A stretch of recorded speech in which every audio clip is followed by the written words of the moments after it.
Hey, I'm Guy. I'm John. And this is our YouTube channel. Subscribe to it. Give this video a like. Check out our podcast also below in the description. To a time, middle cough. Tagovailoa. We called for it. We got it. The only there's one disappointment in the Tua is going to start announcement, middle cough, which is... Well, they don't play this week, guy. There's no game. I checked the schedule. I'm like, who's Tua playing? Is he playing the Bills? Is he playing the Steelers? Like, who's he got? And then it's like, oh, he's got the bye. That kind of is a letdown. And maybe my first thought once I checked the schedule and saw they're playing bye week, I'm like, yeah, I bet they had this plan from the jump. Once they got the check from the doctor, because my pushback has been the whole time, I got no issue with not playing an injured guy or easing him in. Typically, that guy's in sweats, and you have your starter and your backup. Right. But in the NFL, when you have a guy in pads, and you don't have three quarterbacks in pads, you only have two.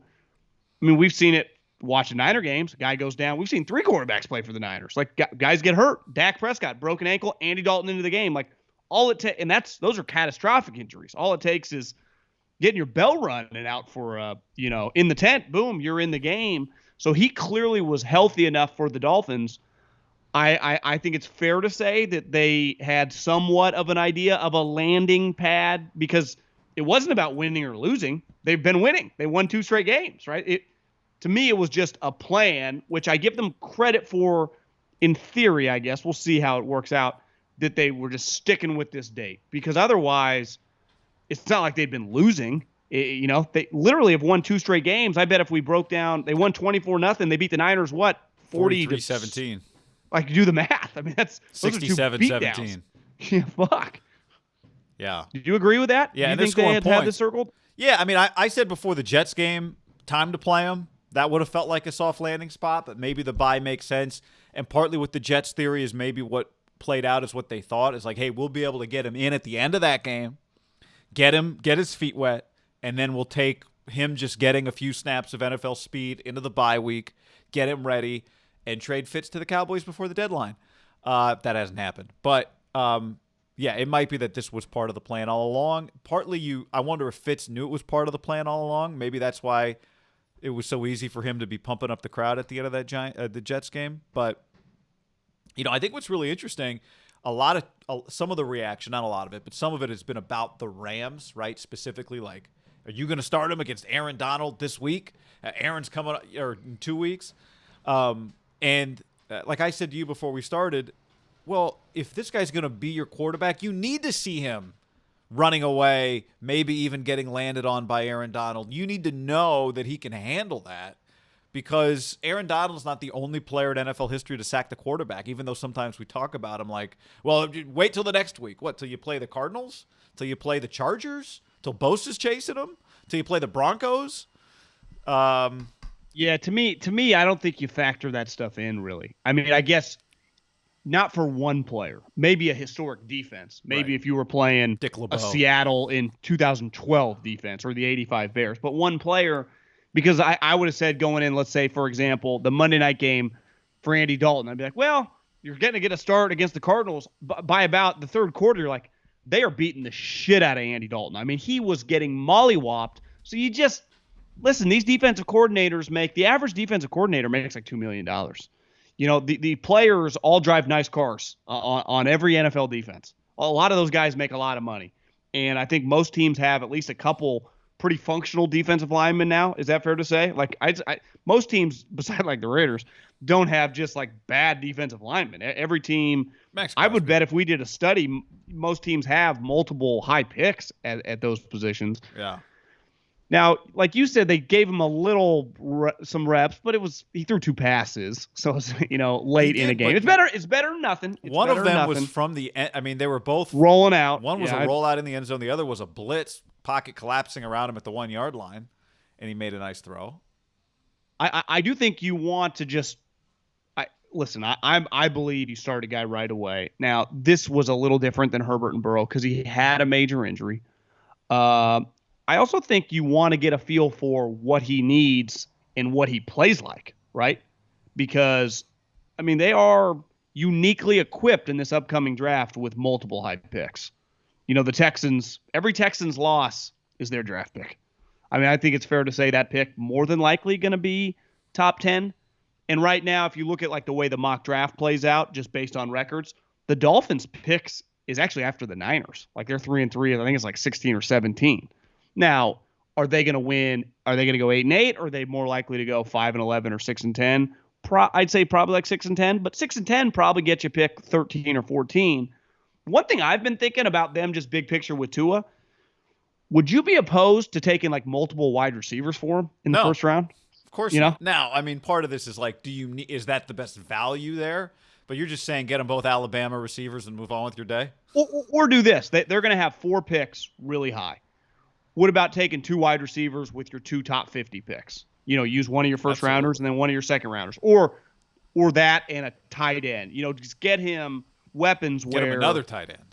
Because we've talked a lot. Yeah, I guess tight end is a position they probably feel pretty comfortable with. But 2 wide receivers for sure. Like, what if you go, well, let's hit on these 2 guys, and all of a sudden we have 2 legitimate wide receivers? He is used to playing with more talent than he's about to, encounter, right? Yeah. I am all for get him as much as you can put around him. I mean, provided you're not reaching. But I don't see any issue with that. When you've got this many picks, give this guy, the whole thing revolves around this guy. He's priority number 1. He's number 1. If he is good, and we don't know. I mean, like you said, the pass he made was impressive when he rolled out. This draft class has a chance to be like pretty special, right? I mean, forever he was the number 1 guy, and definitely wouldn't you say the most famous, just because he was at Alabama, he played as a freshman in the national championship game. That sophomore season for him was huge, so he was way more famous. Burrow, unless you were a diehard, college football recruiting guy, he was always a backup. Now at big programs, but he was a nobody. And Herbert was a guy not a nobody, but not some highly drafted guy. Herbert was a guy we talked about as a first rounder, but there were just questions kind of up until his senior year when he kind of established himself as a top 10 pick. This guy was kind of the guy. And then those guys so far through the first 5 or 6 weeks, I mean, Burrow's been fantastic. All of his games have been really close, and he's playing with a butter knife. Herbert has been despite not winning a game, I think the ultimate eye test guy. And if Tua's good, I mean, we could be looking at just a draft class of like 3 starting quarterbacks for the next decade, right? Yeah. Which, say what you want, is pretty rare because, for example, the highly touted class 3 years ago, Darnold's probably already on his way out. I think it's fair to say Baker isn't that good. Josh Rosen sits in the stands during games, and there are really only 2 good quarterbacks out of that draft right now, and one was the 32nd pick. Right. Yeah, it's a lot of unknown. Yeah, I watch Miami through 6 weeks and think they look to me like an organization that has its act together right now, right? And so Great. Brian Flores gets some credit for that. Obviously Fitzpatrick, but their losses have been. I mean, they lost to New England week 1. They lose a shootout with Buffalo, and the score was a little closer than it looked, but they competed with Seattle to some degree. So they don't look like the Dolphins we're used to watching. It feels like Tua's in a good spot. They've been really good the last 2 weeks. And they've been really good the last 2 weeks. But I just thought they demolished Jacksonville, right? They didn't play some crappy Thursday night down to your opponent 14-13. They blew them out. So they just, to me, they look like they got their act together. And so what that means is it doesn't feel like Tua is out there on his own the way sometimes it feels like Burrow is right now, or the way even Darnold to a greater degree is. That's where I think Fitzpatrick is important for Tua. Why you to have him trade around? No, because no one's trading you a high pick for him. So you're not going to give him away for a 6th or 7th because his value to be around Tua. And as things go up and down, right? Tua's going to throw picks. Tua's going to get sacked. Tua's going to miss plays. In terms of just there's going to be a lot going on for the kid. That I do think his value is, he's a way better player than this guy, but kind of what Josh McCown became in his latter years. Like, people just loved him around the young quarterbacks. I think what Nick Foles became, like, if you had a good player, not Mitch Trubisky, you just want that guy surrounded by your young player because there's something to be said about, you listen to coaches, like you listen to parents, but when someone close to your age says something, it resonates, or someone that you view as like, this guy is also a player, not a coach. I do think there's a level of communication that's just a little different. You know what I'm saying?